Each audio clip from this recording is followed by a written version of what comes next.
কেন্দ্রে বিজেপি জোট সরকার কর্পোরেটমুখী। সম্প্রতি অর্থমন্ত্রী যে বাজেট পেশ করেছেন তা জনগণের সাথে প্রতারণার বাজেট।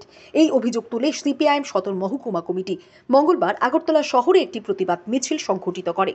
মিছিলটি মেলার মাঠ থেকে শুরু হয়ে শহরের বিভিন্ন পথ পরিক্রমা করে প্যারাডাইস চৌমুহনীতে এক সভায় মিলিত হয়। সেখানে বক্তারা কেন্দ্রীয় সরকারের বাজেটের বিরুদ্ধে সোচ্চার হয়। তারা অভিযোগ তোলে, কেন্দ্রীয় বাজেটে ত্রিপুরার স্বপ্ন উপেক্ষিত, বিমা সহ রাষ্ট্রায়ত্ত ক্ষেত্রকে বিদেশিদের হাতে তুলে দেওয়া হয়েছে। জানেন, আমাদের দেশের কেন্দ্রীয় সরকার ইতিমধ্যে সংসদে বাজেট পেশ করেছেন। এই বাজেটে গতানুগতিক যে ধারা বিজেপি দলের চমক দেওয়া মানুষের সাথে, সে আরেকটা চমকের রাজনীতি দেশবাসীর সাথে করেছে এবং সম্পূর্ণ প্রতারণা এবং বিশ্বাসঘাতকতার বাজেট। এই বাজেটের মধ্য দিয়ে আমাদের ত্রিপুরা রাজ্যের জন্য একটি শব্দ পর্যন্ত নেই।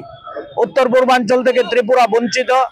যারা এক সময় ডাবল ইঞ্জিনের কথা বলে ত্রিপুরা রাজ্য নিয়ে বড়াই করত, এই রাজ্যে এইমস হবে, এই রাজ্যে নাকি সেখানে আইআইটি হবে, কিন্তু এই বাজেটে ত্রিপুরার জন্য একটি শব্দ নেই। তেমনি বেকারদের স্বার্থ সম্পূর্ণ উপেক্ষিত, কৃষকদের স্বার্থ উপেক্ষিত, রেগার বরাদ্দ কমে গেছে। এক কথায় গ্রামীণ এবং শ্রমজীবী মানুষের দুর্দশা ডেকে আনবে এই বাজেট।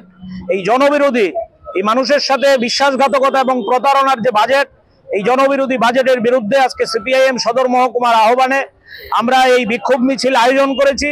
আমরা এই বিক্ষোভ মিছিল থেকে রাজ্যের মানুষের কাছে আবেদন রাখতে চাই, শুধু আগরতলায় নয়, গোটা রাজ্যে সাধারণ মানুষ রাস্তায় নেমে এই বিক্ষোভের, এই বিজেপির যে ঘৃণ্য বাজেট, সেই বাজেটের বিরুদ্ধে তারা রাস্তায় নেমে প্রতিবাদ করবে। এই আহ্বান নিয়েই আমাদের মিছিল।